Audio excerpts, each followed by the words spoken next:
We'll go ahead and get started. Good evening, everyone. Welcome to our Parked at Home, our second Parked at Home program in the 2025 series. We're very excited to be here with all of you. If you're rejoining us, welcome back. If you're new to the series, welcome to the series. This was a series that Allison Horrocks, my colleague, and I started 4 years ago.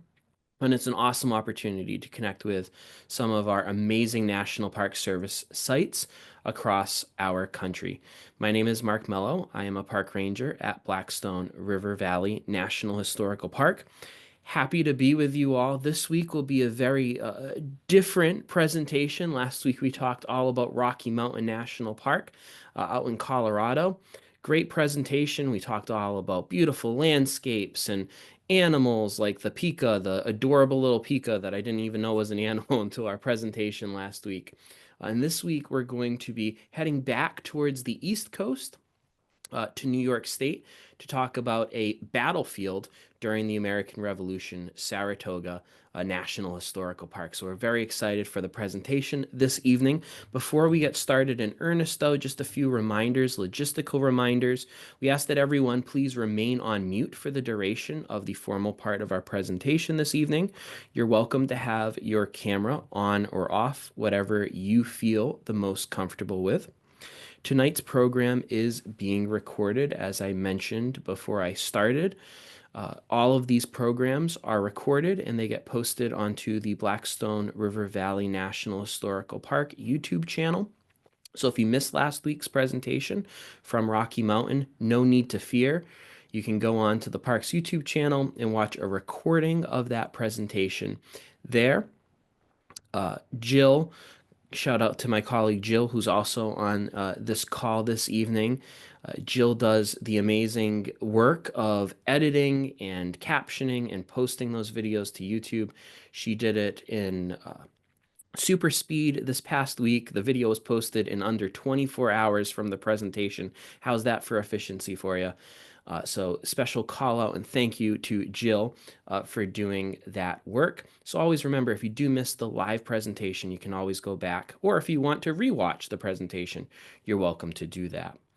This program this evening is also being American Sign Language interpreted, thanks to the work of Sherilyn King, who is joining us this night as our ASL interpreter. If you are requiring Sherilyn's services, on that Zoom bar across the bottom of your screen, you're going to want to click that globe-like icon that says interpretation below it, and that will pop Sherilyn up in an additional screen if you require that service.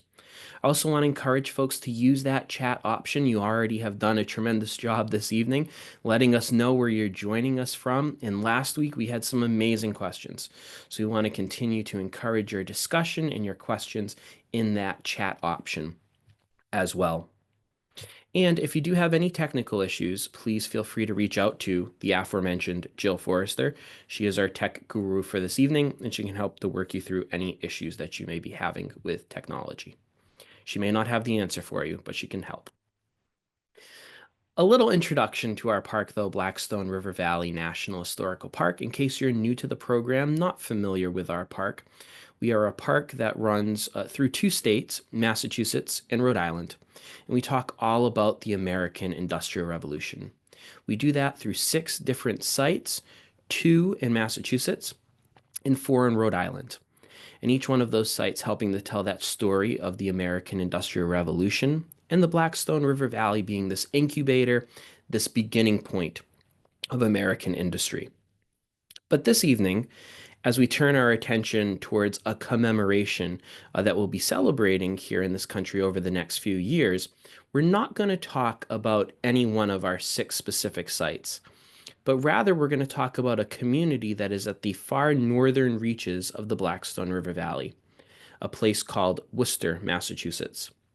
And yes, if you're not from the area, that is pronounced Worcester, or as locals would call it, Worcester, not Worcester or some other derivative of that. Worcester, Massachusetts was the home of one particular individual that I want to highlight tonight before we turn it over to Eric to talk a little bit more about the Battle of Saratoga. And that individual's name was Timothy Bigelow. Timothy Bigelow, by trade, was a blacksmith. and he was living in Worcester at the outbreak of the American Revolution. They tell me that there's a big commemoration coming up. Maybe you've heard of it, the 250th. Here in about a month, Massachusetts will be commemorating the first battles of the American Revolution at Lexington and Concord. Hope that if you're in the area, you can join us on April 19th for some of the festivities related to that commemoration. But a few years back, as we started to look forward to commemorating those events that happened 250 years ago that founded our nation, my colleague Allison Horrocks and I started to think about ways that we could tell the stories of the Blackstone River Valley in relation to the American Revolution. There were no battles that happened in the Blackstone River Valley, so talking about battles in that sense was kind of out. But that does not mean that there were not many stories that were related to the Blackstone River Valley and the American Revolution. And one of the things that we started to do was to write a series of essays, a series of short articles about those connections between the Blackstone River Valley and the American Revolution. And all of those are available on our website, shameless plug. You can go back. There are 9 articles available. Maybe Allison or Jill can drop the link to those articles in the chat for us. And you can go and read some of those stories. And as I was researching for one of those articles, I stumbled upon the story of Timothy Bigelow. Timothy Bigelow lived in Worcester, and you could probably find him most often in one of 2 places in Worcester. Both were very close to his home. One, in fact, was in his home. You could probably find him either at his forge, plying his trade as a blacksmith, or in the basement of his home, where he would be meeting frequently with other individuals who were like-minded to him, members of a political society. Eventually, this political society became a chapter in the Sons of Liberty. And many people at that time described Bigelow in their own words as being a zealous patriot, someone who was one of the few at the forefront of a movement um, that advocated for separation from Great Britain, this formal separation from Great Britain. So it shouldn't surprise us that at his first chance, Bigelow would leave behind his blacksmith's hammer in exchange for a musket. He was given command as a captain of militia early in the war and was later promoted to major, lieutenant colonel, and ultimately colonel. He later would serve as the commander of the 15th Massachusetts and served at such battles as the Battle of Boston, the Siege of Boston, the campaign to Quebec, the Battle of Monmouth, the Battle of Yorktown, some of the big names in the war. He also spent that very fateful first winter at Valley Forge, a topic which we'll be talking about a little bit later in this Parked at Home series. But while researching Bigelow, I realized that Bigelow also served in a way, or is listed as serving at the Battle of Saratoga. And I could find a lot about his involvement with the campaign to Quebec and the Siege of Boston and Yorktown and Monmouth, but I could find very little on the Battle of Saratoga. And I knew right away that I had to reach out to somebody who I had met several years before, a person who I had met in all places, at that big hole in the ground that they call the Grand Canyon. I had met this person at a training at the Grand Canyon, and I knew from my experience with him that he was one of those people who, and sometimes you'll meet people like this, oftentimes you meet people like this in a national park, people who have committed their professional careers, who have committed their professional lives to learning as much as they possibly can know about a specific place in the National Park Service. And the passion and the knowledge that they bring of that subject to the American people is amazing. So I knew right away I had to reach out to that person to learn a little bit more about the Battle of Saratoga. And that was Eric Schnitzer at Saratoga National Historical Park. Now, before I hand it over to Eric, and he'll tell you why I couldn't find much on Bigelow, I'm sure, in the course of his presentation, I did want to pick back up with the Bigelow story because I think his story serves as a valuable reminder for us of the sacrifices that were made during the American Revolution. By war's end, Bigelow in many ways was a skeleton of his former self. The once robust blacksmith was much weakened physically by the brutal winter that he spent at Valley Forge, the brutal winter he had spent in the campaign to Quebec, and from actively campaigning on and off for about 6 years of his life. He was suffering physically and mentally, and I'm hesitant to diagnose historical figures. But from all of the early accounts of him in the post war years, it seems pretty clear to me that he was suffering from what we would know today as post traumatic stress disorder, or PTSD. He was also noted by his contemporaries as suffering from substance abuse. He had turned to alcohol as a way of coping in the post war years. Bigelow was unable to perform his duties as a blacksmith any longer, and with little assistance from his friends or his family, he fell into debt. And ultimately, he was sentenced to debtor's prison, where he would die in squalid conditions at the young age of 50 years old, just a few short years after fighting in the War for Independence. A few months ago, I had the privilege of speaking to the Daughters of the American Revolution, the Timothy Bigelow chapter of the Daughters of American Revolution, which meets still in Worcester, Massachusetts. One of the many groups that helps to keep the memory of soldiers like Bigelow alive. I was even lucky enough that day to meet a descendant of Timothy Bigelow, who's actually a member of that DAR chapter. In the DAR's account of his life, they said this of Timothy Bigelow, that he was one of the most distinguished and daring patriots of the Revolution, ready to hazard his all, whether life or property, for the cause in which he believed. On the right side of the slide here, you will see this very tall monument that is the grave marker in the very Worcester Common at the center of Worcester, where Timothy Bigelow today is buried. In spite of leading his comrades through some of the most challenging epochs of the War for Independence, Bigelow died penniless, having paid the ultimate price, I would argue, when he left behind that blacksmith hammer and picked up his musket. Oftentimes, when we talk about war, we talk about heroic feats and victories. But I think oftentimes, in the midst of those stories, we fail to recognize the individual human toll of war. Bigelow's story is an important reminder for us, I would argue, of the sacrifice in the form of wartime service, what sacrifice in wartime service looks like. And to talk a little bit more about that story, I want to turn it now over. We're very lucky to have Eric Schnitzer with us this evening to talk to us a little bit more about the Battle of Saratoga and the sacrifice of many of those who fought there at the Battle of Saratoga. Thank you, Mark. That was a phenomenal introduction to our story. I apologize. My screen I see is very shadowed here. It's getting dark where I'm located and the lights behind me. Yeah, the battles of Saratoga certainly is a place I kind of famous in the annals of the American Revolution. If you look at a list of battles from the whole war, and the war fought from 1775 to 1783 was 8 years long, there were thousands of battles and skirmishes that occurred.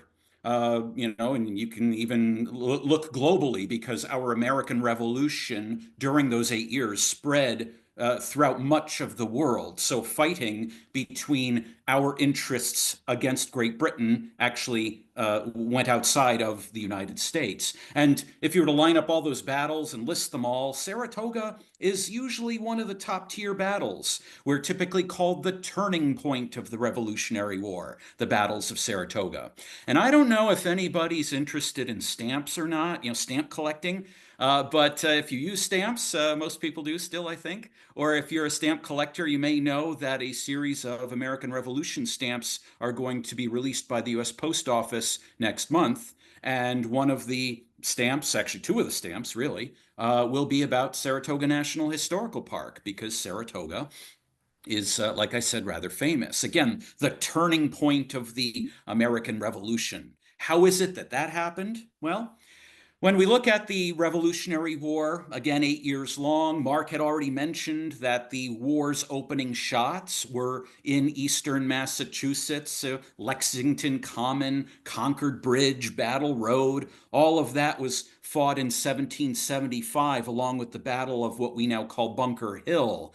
And the British in those battles were really bested. They were either outright trounced, like in Battle Road or Concord Bridge, or they won, like at the Battle of Bunker Hill, but it was a Pyrrhic victory. It was a victory for them, but a victory that they could hardly afford. They lost so much more than they gained.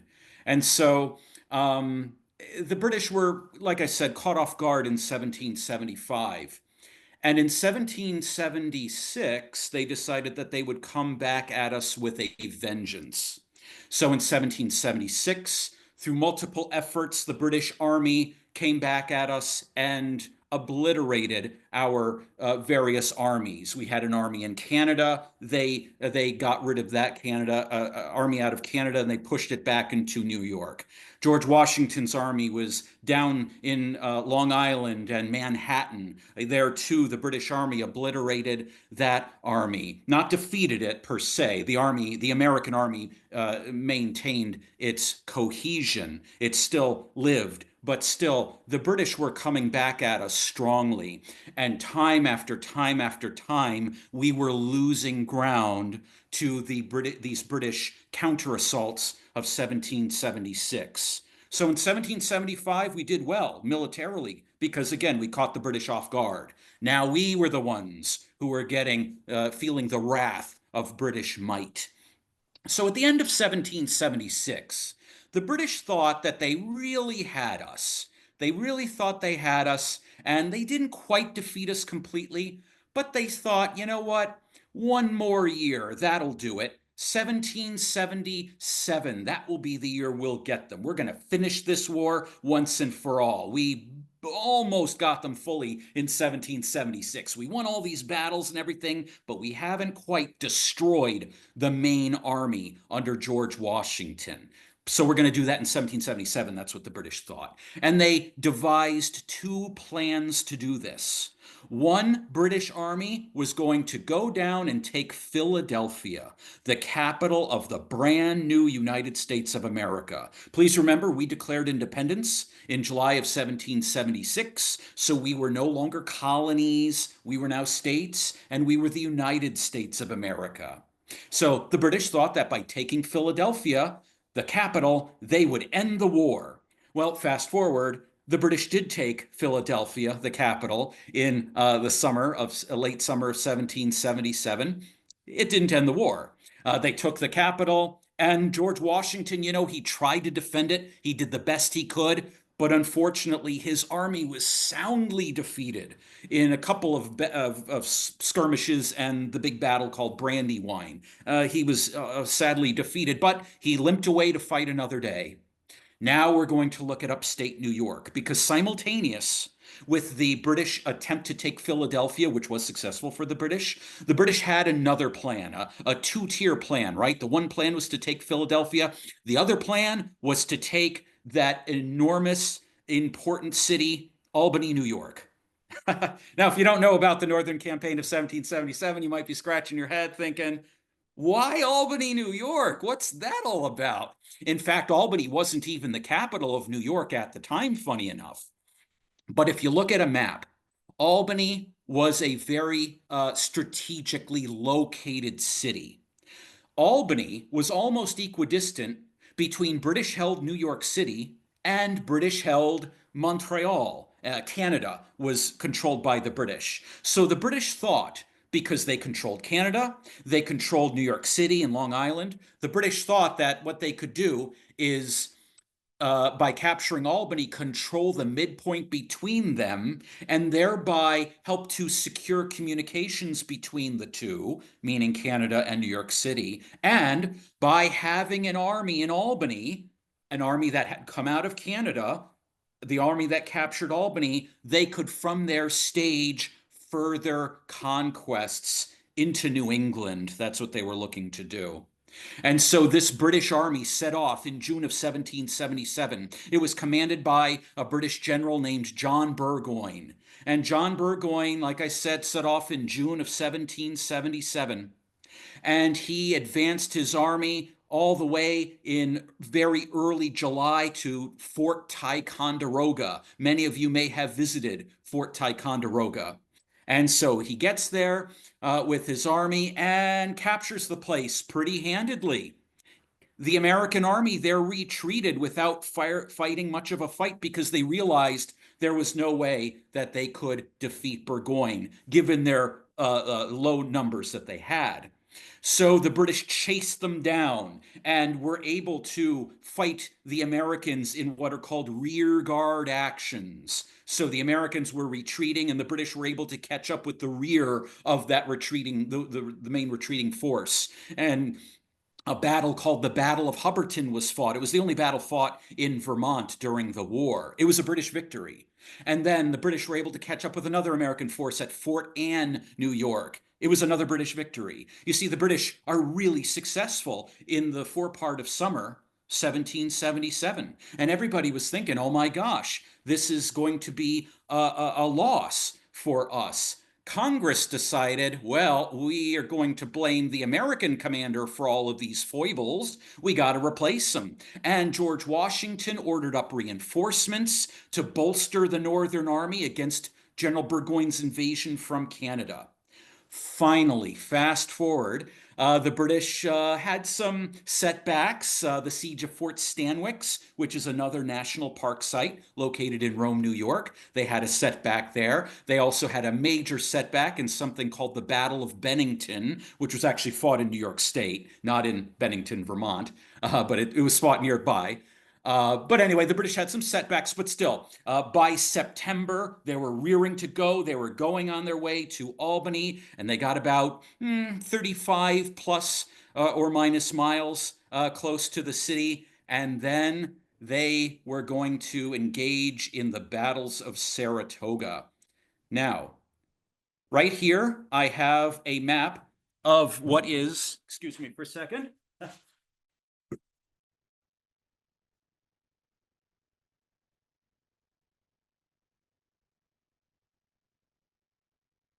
Sorry about that. I had to lighten the scene here a little bit. I had to plug in a light. It's crazy. 18th century architecture isn't always very compatible with electronics. So here we have a map of Saratoga Battlefield, the battlefield unit at Saratoga National Historical Park. Many of you may have been here before. And you see on the top of the map, of course, north is on the top, south is on the bottom, east is on the right, and west is on the left.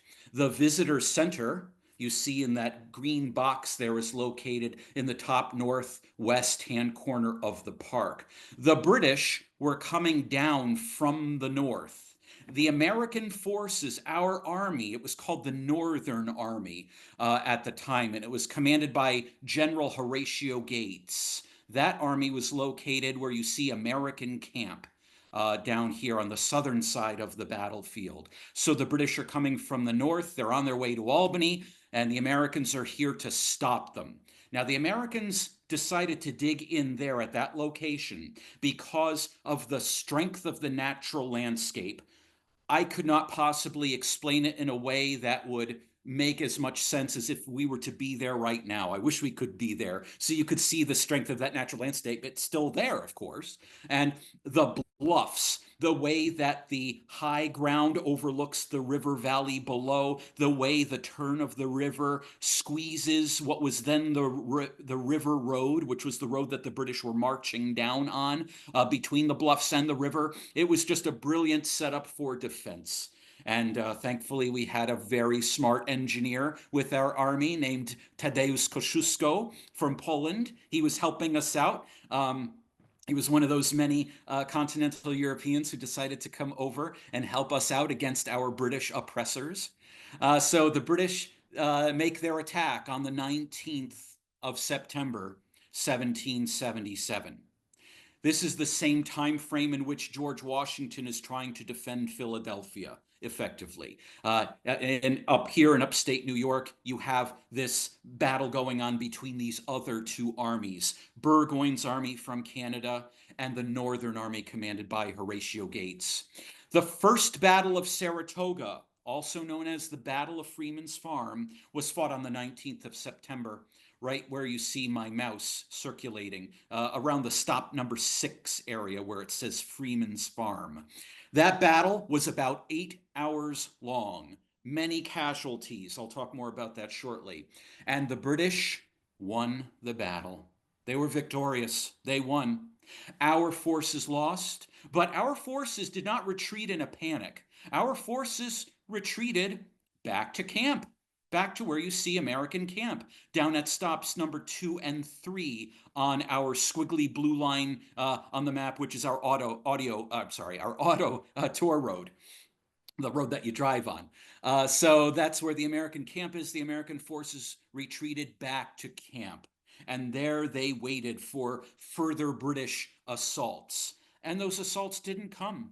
Instead, the British decided to dig in and set up their own system of defenses because they received word that help was on the way. And General Burgoyne was so happy to hear that. This word came just after the first battle was fought. He was so happy to hear that he dug in and waited for 2.5 weeks. 2.5 weeks passed by, and the two armies are literally just sitting there. Certainly, there's skirmishing going on, and you have foraging going on in the woods and on the farms nearby. So there is fighting, but there's no outright battle that's happening until 2.5 weeks after that first battle. You have the Second Battle of Saratoga, which was fought on the 7th of October. Basically, what happened is the British, realizing that it didn't seem like help was coming after all, they decided to move out, and they were moving in the direction of the American defenses down at the American camp. The British got to stop number 5, Barber Wheatfield, you see right there, and American forces moved out to attack. The leader of the American force that attacked them was a guy named Benedict Arnold, third in command of the American army in the battles of Saratoga. The British were trounced in this fight. The British retreated back to their camp. Benedict Arnold and American forces pursued them and tried to capture British forces as much as they could, and captured many individual soldiers and officers as the British retreated. And also, the Americans, under Benedict Arnold's direction, were able to take this fortification at stop number 7 called Bremen Redoubt. You see that name right there. It was a log fort, a little log fort, basically, and we were able to capture it from the British forces. The following day, the British retreated wholesale, but they only made it about 7 miles north of Saratoga battlefield that you see here. And on the 17th of October, 1777, the British Army surrendered. They were surrounded. We outnumbered them 3-1. They were running out of food. It was middle of October. Those British troops, when they retreated, they left their entire camp behind, including tents and everything. I don't know about you, but sleeping outside in late October without any kind of covering is not a enjoyable experience. And the British were feeling it, and they're running out of food, and they have no reinforcements coming, and they're surrounded. There was nothing they could do but surrender. And so you see this painting of the surrender of General Burgoyne. There he is right there, giving his sword over to a guy that almost looks like George Washington in the painting, but that is in fact General Horatio Gates. This painting is in the rotunda of the United States Capitol in Washington, D.C., because it was such an important event. You got the signing of the Declaration of Independence, for example. You got the surrender at Yorktown, which effectively ended the war, not literally, but the war was going to wind down and end as a result of the surrender at Yorktown in Virginia in 1781. But this surrender at Saratoga in October of 1777 marked the first time in world history that a British army ever surrendered. a British army had never surrendered before. I don't just mean in the Revolutionary War or in North America, I mean ever. A British army never surrendered before. And so you can imagine that certain nations, especially in Europe, were thinking, we like this development. This is good. Maybe if we join those Americans who call them now their new country, the United States of America, maybe we can help them out and bring the British to heel and defeat the British in this war that they're fighting against their former colonists. And indeed, many of you may know that this surrender was the principal trigger for what became known as the Franco-American Alliance of February 1778. The French decided to become our allies, and absolutely it is with French help that we eventually won our war against the British. Now, what I would like to show you is a program. I haven't yet mentioned much about the casualties. Um, there were the two battles that were fought. The first battle fought on the 19th of September. The second battle of Saratoga fought on the 7th of October. And I want to talk a little bit about the casualties. Like I said, I was going to give more on that later, and later is now. I have, for the last nearly decade, been working on a research project that I've titled In Memoriam. And as you see it, I call it Discovering the Lives of Americans Who Perished at Saratoga in 1777. To be honest, over the years, and I've worked at Saratoga National Historical Park for, it's almost 30 years now. I'm one of those people who have been around for a while.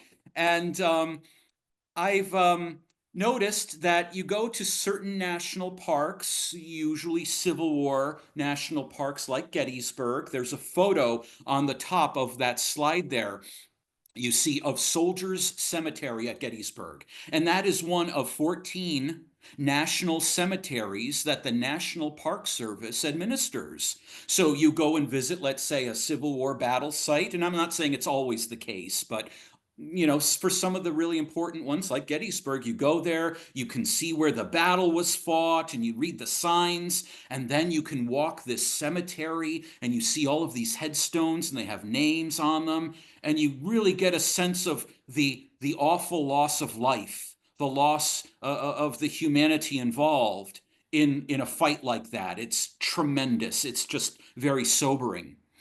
And then you come to a Revolutionary War park like Saratoga, and you're going to look at, and that's the photograph on the bottom. That's a photograph of Freeman's Farm, where much of the First Battle of Saratoga was fought. And you can see that same exact kind of landscape, right? Kind of like what you see at Gettysburg, right? A nice kind of ground. And then at Saratoga, you see a nice ground, but you wouldn't know that that ground is full of burials.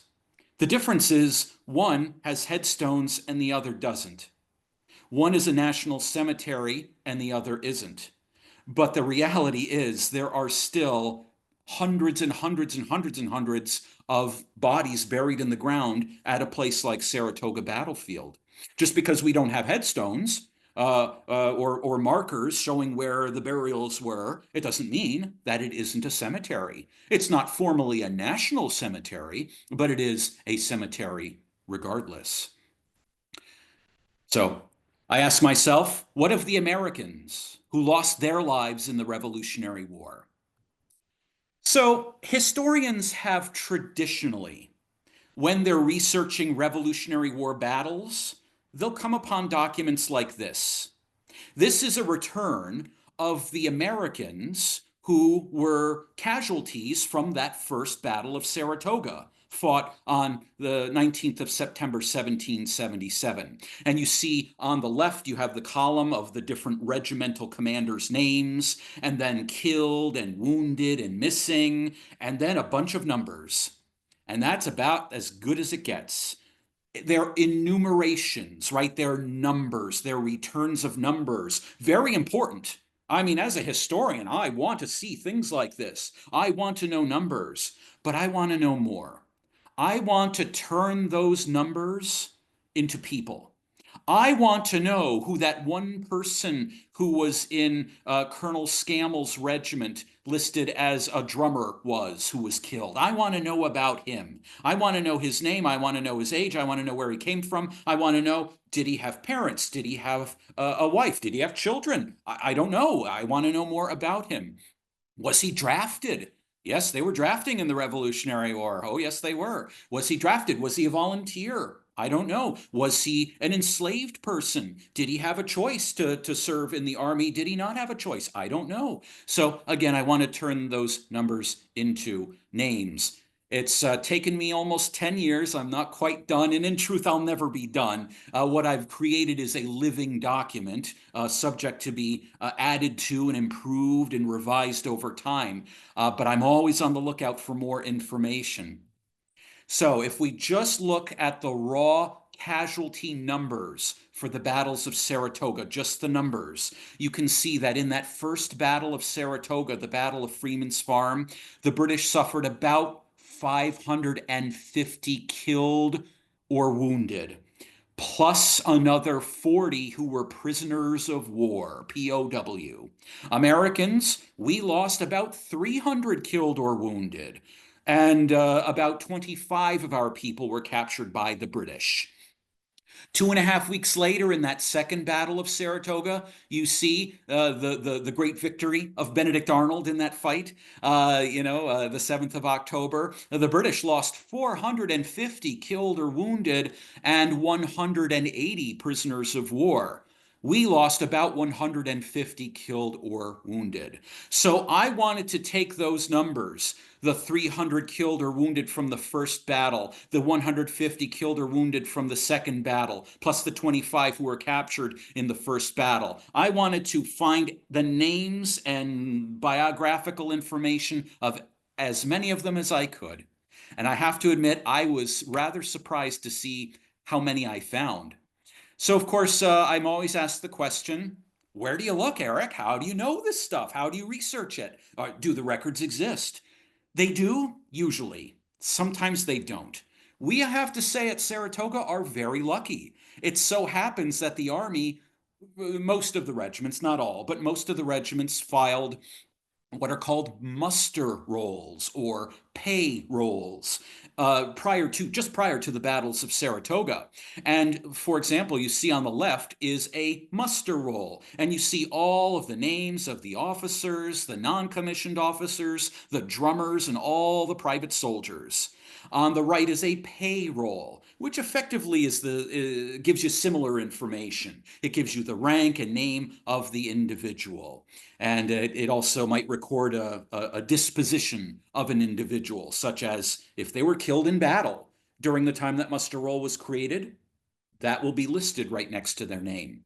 So a lot of information. This is the best source to be had, for sure, but it's not the only source.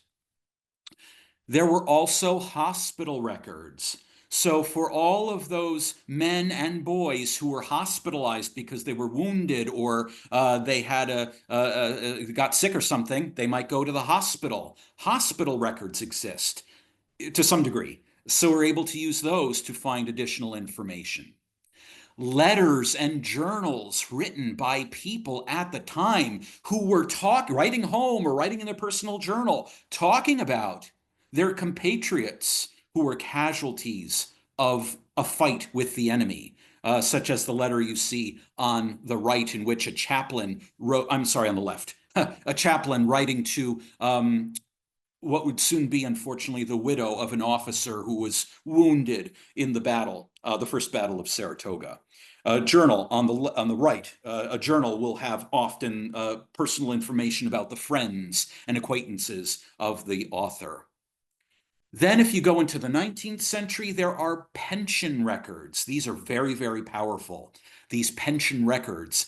On the left is one from the first big pension act, which a lot of people could qualify for, of 1818. And so you see this is a deposition given by a man named Prince Hull. He was a black man who was a soldier in the Continental Army, and he was wounded in battle. And I know he was because he says he was, and he's applying for a pension. On the left, you see I'm sorry, forgive me. On the right, you see a pension deposition given in 1832. So many decades later, but still, you have a lot of veterans alive or their dependents, or rather their surviving next of kin, I should say, who applied for a pension in their name. So, pension records, very, very powerful tools. Are there missing records? Sadly, yes, there are missing records. One of the regiments that was hotly involved in the battles of Saratoga took a lot of casualties, happened to be a Connecticut militia regiment, and there aren't many muster rolls for that particular unit, sadly. Some exist, most don't. And so I can look at the number of casualties sustained, but for most of those numbers, as yet, I cannot turn them into names. And it hurts to look at those numbers and not know who they are. Not yet, anyway. And I hope that changes someday. Genealogical records are super important. Lots to say about that, but I need to move on. So, genealogical records, believe me, I cross reference these with the historical data, the military data, and lots and lots to be found. It's incredible what there is to be had. This here is a screenshot of my database in which I have the names, the ages, their birth dates or christening dates, etc. Their, how they were wounded or killed or prisoner of war. Did they die of disease? Were they injured? Were they murdered? Believe it or not, that happened. There were a couple of, where they came from, et cetera, et cetera. So I lay all of this information out. My database is over 500 names now. I'm shocked to know, through the research over this time, I've been able to find most of them. Not all, but most. Now, these are color coordinated. If they appear in light blue, that means they're from New Hampshire. If they appear in that lime color, they're from Connecticut. If they're in purple, they were from Massachusetts. If they're in like that russet color, they're from Virginia / Maryland / Pennsylvania. If they're in orange, they're from New York. The battles of Saratoga may have been fought in upstate New York, but it was a New England fight. How old were those who died? This is probably the most common question I get from the data I've been able to gather from the database.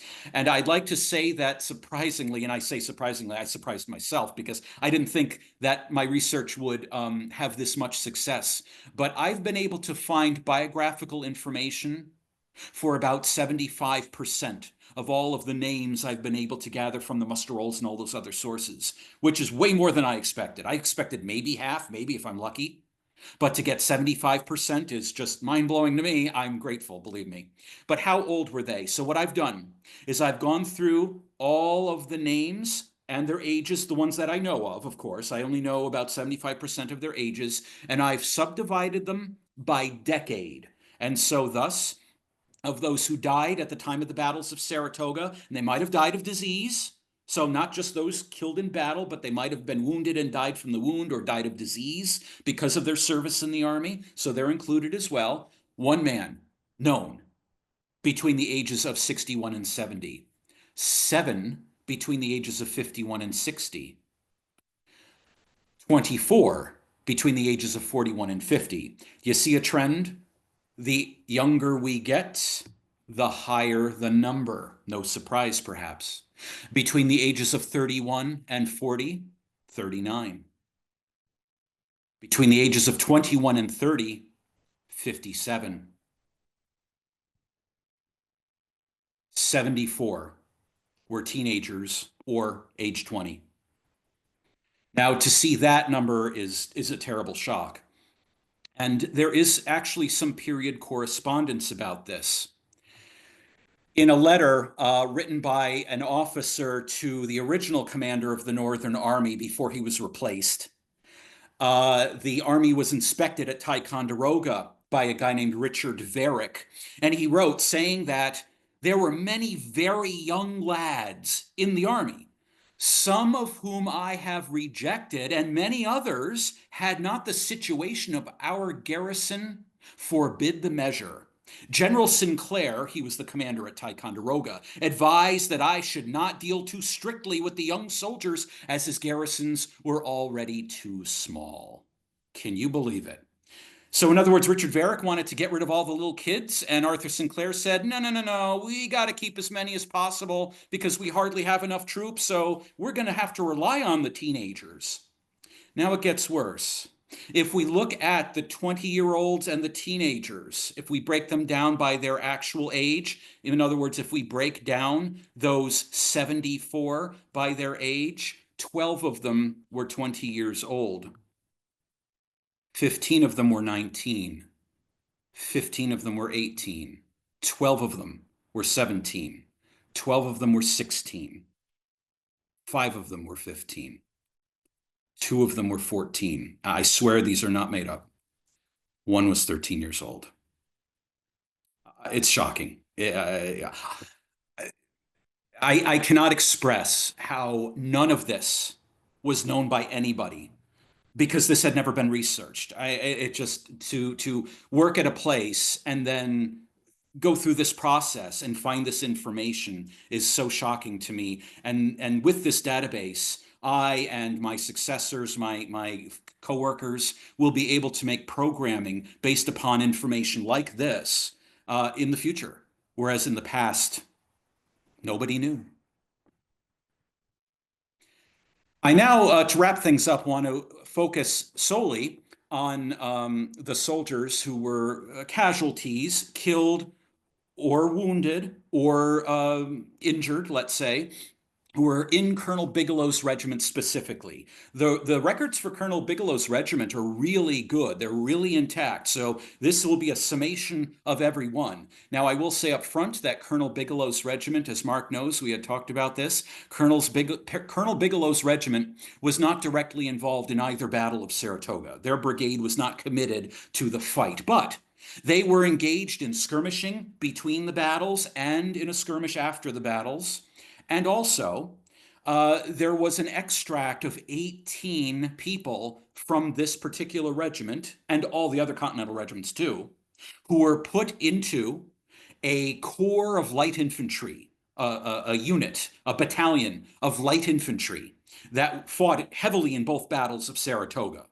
So there were men from this regiment who became casualties in, let's say, the battles of Saratoga, not because Colonel Bigelow's regiment was in the battle, because it wasn't, but because they were, selected to be one of those 18 people who were serving from that regiment in the light infantry.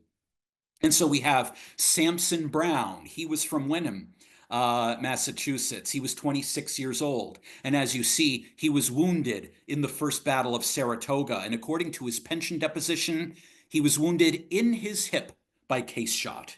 He was a black man who was these are all private soldiers, by the way. He was a black man who served in this racially integrated army. It kind of busts the stereotype of, thinking of racial segregation in militaries, such as in World War I, World War II, Civil War. True enough, for sure. Not in the Revolutionary War. Most of the regiments were actually racially integrated. So Samson Brown was fighting shoulder to shoulder, side by side with his white compatriots in this battle in which he was wounded. And like I said, he applied for a pension later and got it in life. Levi Farnsworth, he's a 19-year-old teenager from Harvard. And he was wounded in that same battle because he too was in the light infantry. And he was wounded, quote, by a ball, which fractured the bone of his left arm and is now lodged there. That comes from a later pension deposition. So you can see that the kind of specificity that sometimes we can get to when talking about wounds in battle. It's not often, or I should say, it's not always the case when we can be specific. David Ireland, he's from Ipswich, and he was 22 years old. And I know the date he died, and I know he was in the hospital, but what did he die of? Was he sick and he died of disease? Was he somehow injured and died? Was he wounded in battle or in a skirmish? I don't know. Sadly, the records as yet found do not give me that kind of specific information for him and so many others. But regardless, I can see their names. I can tell you where they were from. I know their ages because I'm able to cross-reference sources for at least everyone here in this particular regiment, Bigelow's regiment. and I can give you the dates they died, but in some cases I can't specify how it is they died. So Adonijah Rice, he was from, as you see, Westboro, Massachusetts, 50 years old. Abner Sawyer, 15 years old. He was from Lancaster. He died in the hospital on the 7th of November. Amos Spring from Westminster, Massachusetts. He's 43 years old. He was outright killed in the Battle of Freeman's Farm. Again, he was serving with the Corps of Light Infantry, along with Sampson Brown, along with Levi Farnsworth. Maximilian Willard. He was from Lunenburg, Massachusetts. He was 16 years old when he died in the hospital on the 23rd of October. And then almost lastly, William Henry Woods. He was from Marlborough. He was 16 years old. He was outright killed in that Battle of Freeman's Farm on the 19th of September. And him and Amos Spring, they're still buried out there. We don't know where exactly. The graves were never marked, but he is still buried out there like so many hundreds more. No gravestone, but at least we now know his name, we know his age, we know where he came from, and we know in what battle he perished. There is a ninth man, and this is the only man who was a casualty who, at the time when he joined the Continental Army, lived broadly in what is now the Blackstone River Valley National Heritage Corridor. And what is really not unique, but very rare in his case, was something I'm about to show you. He was from Grafton, and he served in Colonel Bigelow's regiment. David Haven was his name. He has a headstone, but it's not at Saratoga Battlefield. It's at a cemetery in Framingham. So you see that this headstone is there. It might be hard to read. No worries. I'll show you what it says in a minute. But there are a few of these that exist. In other words, we know that somebody was killed in the battle, let's say, one of the two battles. And yet, for about 8 people we've been able to identify, they have headstones in cemeteries. And you might be thinking, oh, that's just a person with the same name, you know? There were people with similar names. Believe me, I've encountered many. I got to be ultra careful with this sort of research. But as you can see from his headstone, I think it's safe to say that this is one and the same as the person who we know from the military records was in fact killed by the British on the 8th of October at the day after the Second Battle of Saratoga. What we know is that, of course, the second battle was fought on the 7th of October, and the very next day, the American forces were kind of making a push to try to scout out and see what the British were up to. Were the British going to retreat? Were the British going to stay in their decrepit defenses? What was going to happen? And so we had scouts go out, and there was a lot of skirmishing happening on the 8th of October. And certainly David Haven of Grafton, Massachusetts, was killed in one of those skirmishes. No question about it. The military record tells us that. And then we find this headstone in which his family, which lived actually in Framingham, in Massachusetts, their son, David, when he joined, he was living in Grafton at the time. The military record said he's in Grafton. His parents were in Framingham, but he's in Grafton. Anyway, they erected this headstone in the cemetery because they wanted to memorialize their son's service and his life. And so this is how they did it. You see a memorial stone. It is not, however, the place where he's buried. There's no evidence even suggesting that any of the dead were ever brought off to a family cemetery or a cemetery in their hometown or somewhere like that. But instead, their parents would sometimes, for those really young soldiers like David Haven, erect these memorial stones to honor the service of their lost children. It's really super sad, terrible, but it's something to behold, to be able to see. Before this uh, study that I underwent before I began the study, I knew of one of these, but I didn't know there were so many of them. And when I say so many, there's about 8 of them or so that exist. I didn't know there were so many. I knew of one in Shaftesbury, Vermont, but I didn't know of these others. So this research brings about surprises quite often, and it's a humbling experience for me to be able to discover them. So I leave us with the hallowed ground photograph of Freeman's Farm, and it's a beautiful place. As you can see, if you've been to Saratoga Battlefield, it is a beautiful place. Not like some of our Western National Park sisters, which exist because of their natural beauty. But I think Saratoga is a pretty beautiful place. But we are, if I may, looking at a cemetery too at the same time, looking at this photo. But I thank you so much for giving me the opportunity to be able to share this with you this evening. Thank you.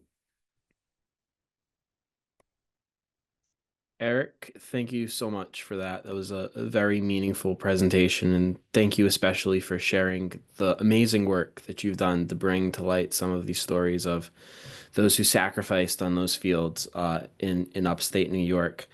We did have a few questions and comments come into the chat. I do want to point out my colleague Allison, said that all of these people Timothy Bigelow would have known, right? And he outlives all of these young individuals, right? Putting it in perspective that, his sacrifice looked different than a 17-year-old sacrifice who died there at the battle. Um, Yeah. Lots of questions, though, about the children, and something that I think we can relate to here at Slater Mill. One of the things that we talk about with school groups oftentimes is that the basis of a lot of the labor here in the Blackstone River Valley, especially during the first 100 or so years of operation of most of these mills, were children. Child labor were the people who uh, operated, who worked in these mills, who kept these mills running. And we've been working hard too of trying to highlight their stories, right? Ann Arnold is one that we talk a lot about here at Slater Mill. She's one of the first workers. She's 10 years old when she comes to work here. And sometimes we talk a little bit about the stories of, how do children end up working in mills and why do they end up working in these mills? And someone had a question about, did the children need their parents' permission? Some of these teenagers, let's say, is this something that is a willing decision on their part from the best that you can tell?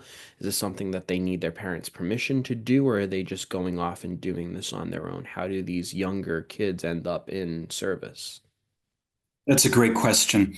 The answer is the Army, and it could be the militia, it could be the Continental Army, it could be the British Army. It's kind of the same thing. There were rules for age.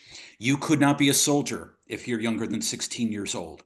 If you're 16 years old, you were enrolled in the militia automatically. If you fit the criteria for, let's say, race and religion and work and other criteria as well. But if you're a age 16, that's the militia age according to militia law.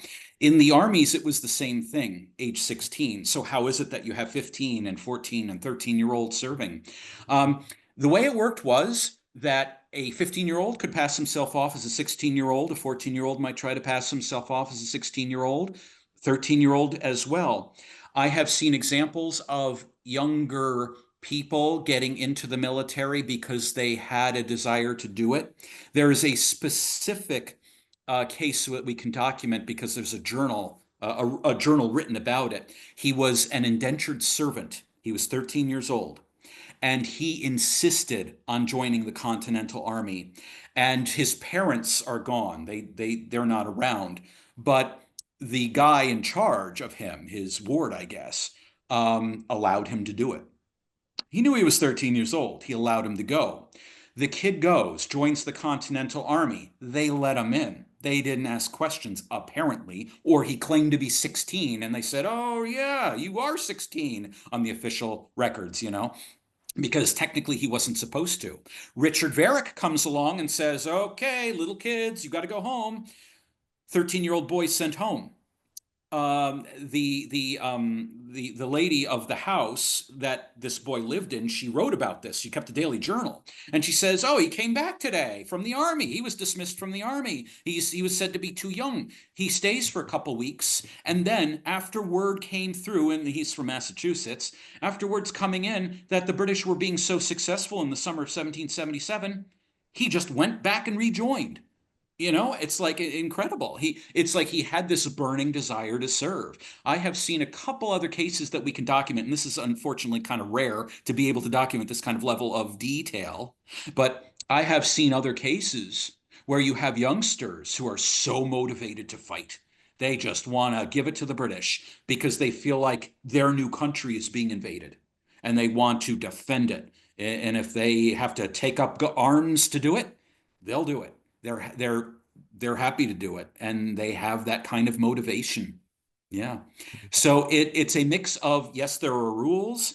We know the rules were broken. We can document some specific instances as to how the rules were broken, but for most of them, we can't document how they were broken, but we know they were broken. So I wish we could, for each and every one of them, explain how it is that that one got in, you know? And unfortunately, we can't, but it did happen. And it definitely happened, at least sometimes, with the call it collusion of a recruiting officer. Mhm.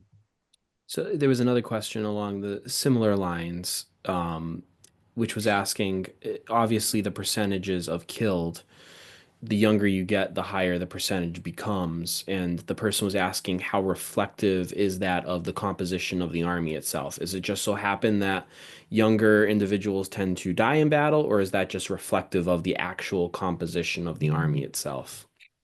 Fantastic question. I would only suggest, let me start. I'm sorry. I should start with this. I will say that we don't know. We don't know because while I have created this database and it's taken me nearly 10 years to do it, and please understand, I don't work on it every day. Months can go by and I'm not able to touch it. You know how it is in our job sometimes. We have other things we need to do that we have to tend to. But I've only focused on those who are casualties. The idea of going and researching all the names of those who were in the army at the time, I love the idea, but I'm afraid I'd have to replicate myself a few times and live much longer lives than I'll probably have left in the Park Service to be able to do that kind of work. So there is no database anybody's done to try to figure out like an army, like the army that fought at Saratoga, by which we can then look at the average ages for all the soldiers. That's a brilliant question. I've often wondered that too. I would say, however, on a guess, I don't believe that these numbers are skewed in any way because young people were more apt to die in battle. I don't believe that, nor do I believe that young people were more apt to be deployed to battle. That's not really how regiments and battalions deployed to battle. That's not so much a thing. Even in the Corps of Light Infantry, picked men drafted from every one of those Continental Army regiments, like Bigelow's regiment. Some of them were in their 40s. You don't have to be a teenager to be in the light infantry. So even there too, you have, what I would call an older soldier serving in a quick moving sort of light infantry unit. So sadly, we don't have enough data. And I'd love to see it. I'm afraid I don't know if we'll ever find that information anytime soon. But that would be a great thing to find. Yeah. There was another question, specific, well, two questions that were specifically related to where were these soldiers coming from? And I think you kind of hit upon this in your presentation with your color coding. I cannot imagine the amount of work and time and effort that goes into. I look at that little snippet of what must be a massive database on an Excel spreadsheet, and I can't even imagine the time and the effort that went into that. And you mentioned that it was Yeah. a New England fight specifically. Um, and then you mentioned some other states. One person was asking specifically about Rhode Island units that may have been involved, though, in the fight. Right. Right. So, great question.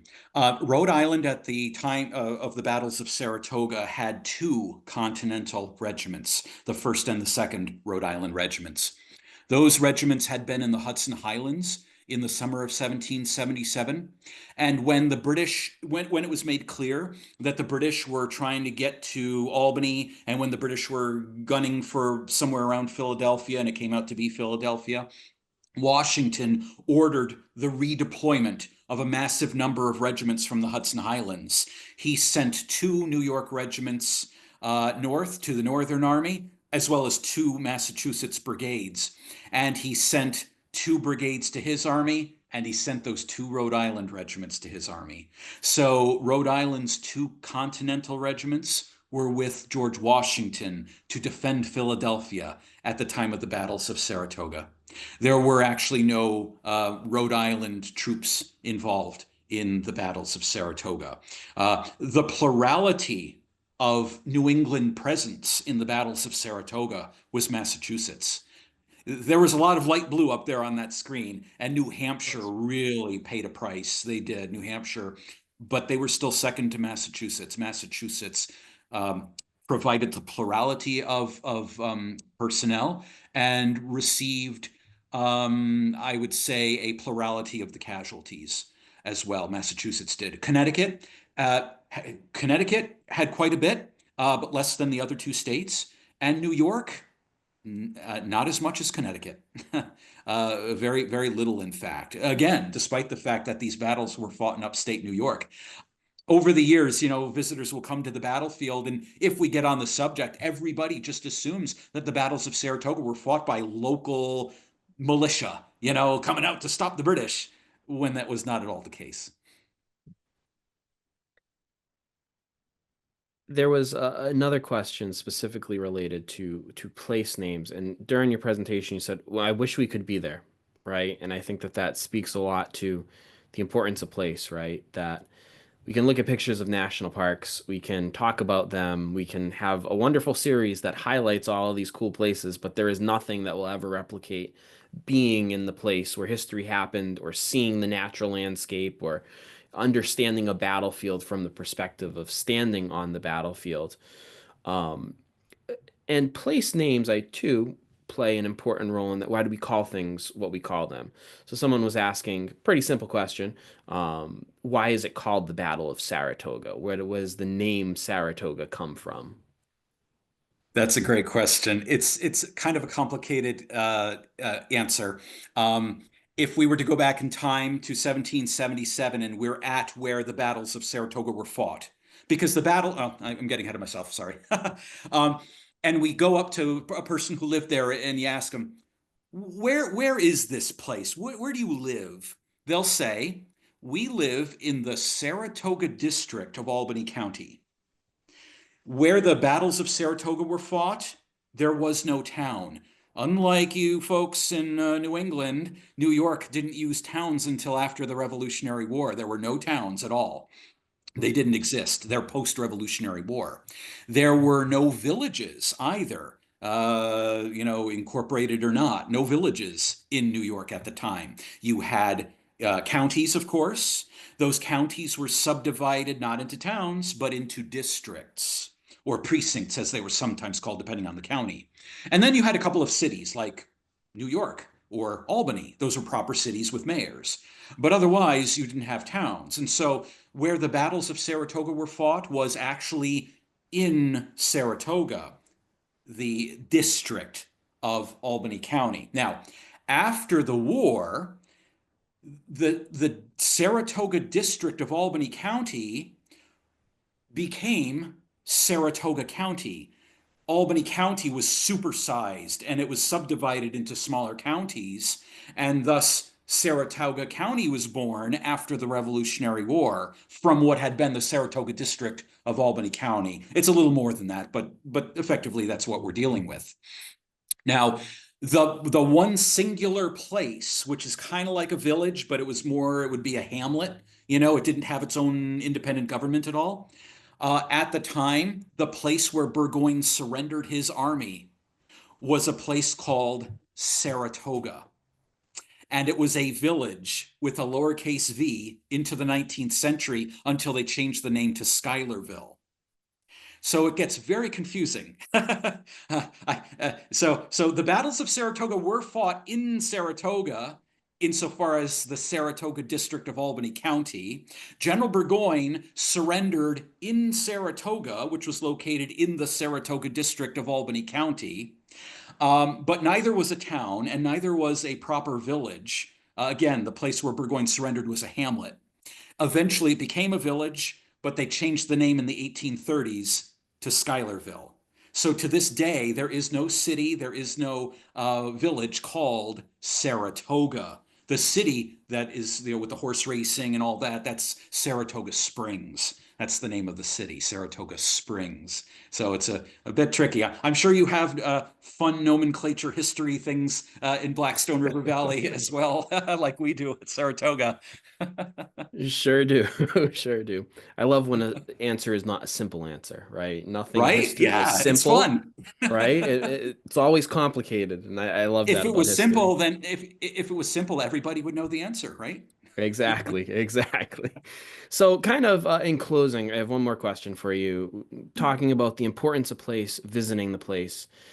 This is a question I ask of all of our presenters at the end. If someone decides that they want to visit Saratoga National Historical Park this summer, we have you here, what are the insider tips or tricks that you can give us to ensure a great visit to Saratoga National Historical Park this summer? Okay, good. All right. So if you're visiting this summer, you'll be visiting at a time when our tour road is open. One of the things, if you were going to say just broadly, visiting Saratoga, I'd say make sure our tour road is open. We close it seasonally, and it's scheduled to be opened on the 1st of April of every year, weather depending, of course. So, but if you're in the summer, the tour road will be open. So I would highly recommend that you look at our schedule either on Facebook or on our website so you can not only see when the battlefield is open so you can drive on that tour road and you can stop at the various historic stops along the way, but you'll also want to visit our what we call Saratoga unit to feed into the last question. The Saratoga unit is at 7 miles north of the battlefield in the village of Schuylerville, which is where General Burgoyne surrendered. And so in the Saratoga unit, which has the Saratoga surrender site, that's open every day from sunrise to sunset. We have Victory Woods, which is a location where the British bivouacked, which, they're not camping because they have no tents, right? So they're out there under the stars in those last days of October, starving during the siege of Saratoga shortly before the surrender.